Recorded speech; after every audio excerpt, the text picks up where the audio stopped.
Good morning, everyone. Good Good morning. morning, Rabbi. We're learning Mishna Pesachim, Parakeh, chapter 5, Mishna Zayin, Mishna 7. So the previous Mishnah, just to refresh ourselves, was talking about the process of the slaughtering of the carbon Pesach. We spoke about that.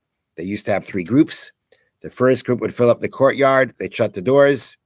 You had the Kohanim lined up in rows that were going to be passing passing from one another the bowls that had the blood and the empty bowls, and how eventually when it started from the place of the slaughtering, ended up by the altar where the Kohen would take the bowl that had the blood in it and throw it onto the wall of the Mizbeach, so that of the altar, so that it would go down onto the Yesod, onto that ledge that goes around the bottom of the Mizbeach, of the altar.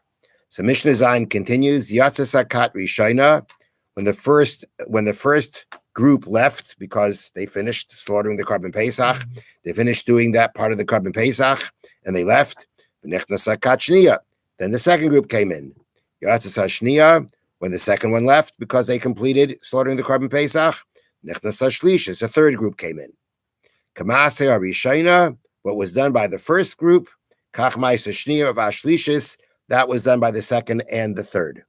So everything we spoke about before with the Kohanim and the rows and everything, that happened by the second and by the third. Okay. Karu es Hahalo. They would read Hallel. Now, anytime a carbon tzibur, a communal sacrifice, was brought, the Leviim sang verses from Tehillim, from Psalms. And the carbon Pesach, they did the same thing. Now, here in the notes is an interesting point. You know, this idea of the Leviim singing, Shira, song, during a sacrifice is a law by a communal sacrifice. Mm-hmm. The carbon Pesach really is an individual sacrifice. Every individual person has to bring a carbon Pesach. From that aspect, it's not a communal sacrifice. However, since the carbon Pesach was brought with large groups of Jews doing it at the same time, it therefore, in many ways, had the status of a carbon tzibur, of a communal sacrifice. And therefore, the Leviim were singing during the slaughtering of the carbon Pesach. And what did they sing? What did they read? Karu es Hahalo. It was Hallel that they said. Im Gamru, if let's say, yeah. Im Gamru, if they completed saying Hallel before the group, the whole group finished slaughtering their carbon Pesach, Shonu, they repeated it. Because, we're talking about, it's a large group. It's a large group of people slaughtering the carbon Pesach. It's going to take time. And therefore, one time they can complete Hallel. They can even, a second time complete Hallel, and it's still not done. V'mishanu shilshu. And if, let's say, they repeated it a second time, and the group still wasn't done, they would do it a third time. Whatever amount of time, it takes for the group to be able to finish slaughtering the carbon Pesach, that's how long they're going to keep saying Hallel for, or repeating Hallel. Af al pi shelo shilshu miyameyim. The Mishnah adds, theoretically they would do it a third time, but they never. It never came to that point. It never came. Af al pi shelo shilshu miyameyim, even though they never did it never did it a third time ever in their days.